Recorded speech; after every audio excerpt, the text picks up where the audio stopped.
Lesson 82, our focus is shifting to Mexico and accent marks. We will be creating an email with a list, but before we start that, I want to call your attention to 82D, International URLs. This is also in your textbook, and 82E, the word processing manual lesson, which talks about inserting symbols or accent marks. Once you have completed that, you may come back to Correspondence-82-78 and email message.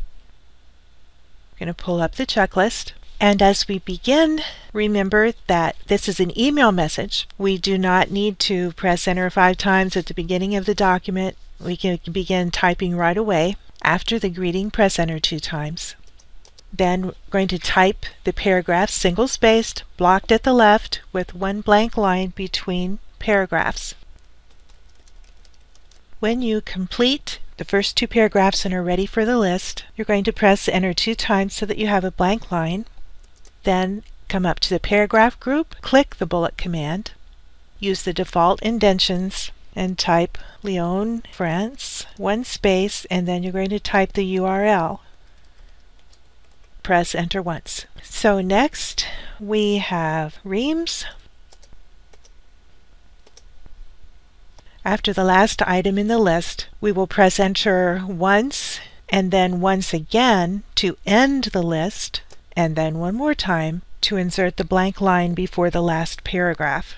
Alright, finishing the last paragraph, we're going to come back in a moment and do all of the accent marks. For now, press enter twice and insert the writer's identification first. Write Janet, then press enter twice and type the full name.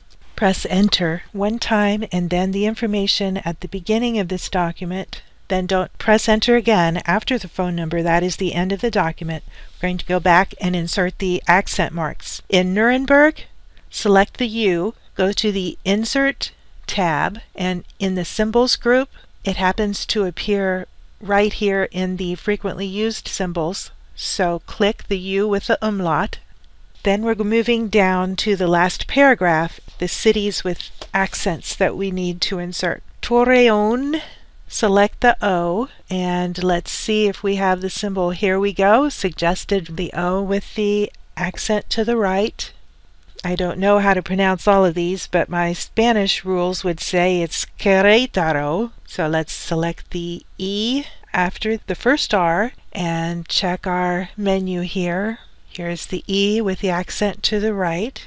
And finally, León. Here we go.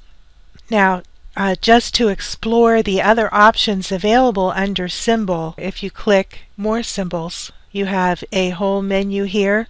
You have a Symbols tab where you can even select the font that you want to choose your symbols in. You can choose spatial characters and select your accents that way. But as demonstrated, the most convenient way of doing it is choosing the menu suggestions here that pop up with the drop-down arrow. Okay, according to the checklist, we have finished this document. So give it another look to check your line spacing. This is a good time to pull out the sample documents that are posted and to compare your work, then save and submit to GDP for scoring, being sure to correct all keystroke errors to 0.